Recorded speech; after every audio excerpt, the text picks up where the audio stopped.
চাঁদপুরের মতলব উত্তর উপজেলার পূর্ব নাউরি এলাকায় অবস্থিত শ্রী শ্রী গৌর নিতাই আশ্রম মন্দির দখলের চেষ্টা, মিথ্যা মামলা, হয়রানি ও ধর্মীয় কার্যক্রমের বাধা দেয়ার অভিযোগ তুলে সংবাদ সম্মেলন করেছে মন্দির পরিচালনা কমিটি।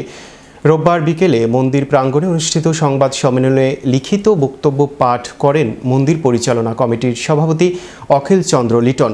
লিখিত বক্তব্যে তিনি বলেন, বর্তমান পরিচালনা কমিটি নিয়মিতভাবে মন্দির পরিচালনা ও উন্নয়নমূলক কার্যক্রম পরিচালনা করে আসলেও স্থানীয় শ্রী সুনীল চন্দ্র দেবনাথ দীর্ঘদিন ধরে তাদের বিরুদ্ধে ধারাবাহিকভাবে মিথ্যা মামলা, ভয়ভীতি প্রদর্শন, হুমকি এবং বিভিন্নভাবে হয়রানি করে আসছেন। অভিযুক্ত ব্যক্তি মন্দিরে ভক্তদের যাতায়াত ও পূজা অর্চনায় বাধা সৃষ্টি করছেন।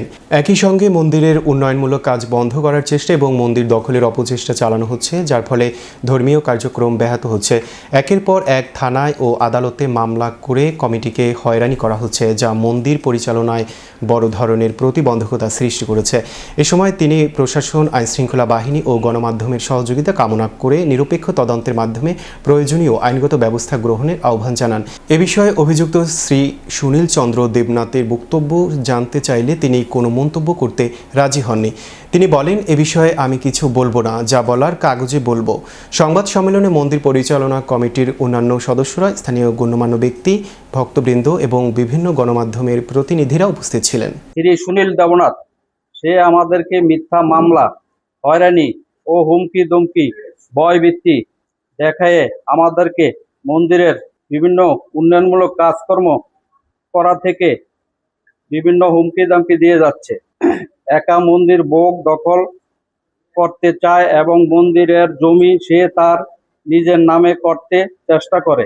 এই মর্মে আমরা আইনের প্রশাসককে সুষ্ঠু তদন্ত করার জন্য বিশেষভাবে অনুরোধ করছি। এই মন্দিরের যাতে যে অসুর নামক যে ব্যক্তি যে সুনীল, ওর দৃষ্টান্তমূলক আমিও পাশাপাশি কমিটির হয়ে শাস্তি দাবি জানাচ্ছি। মন্দির যাতে পরবর্তী সুন্দরভাবে চলতে পারে সেই দৃষ্টি আকর্ষণ করছে আপনাদের মাধ্যমে। ব্যাঘাত ঘটাইতেছে। আমাদের থানায় মামলা করছে, আমাদের বিরুদ্ধে কোর্টে মামলা করছে। সে মন্দিরের জমিন সে নিজে একা দাবি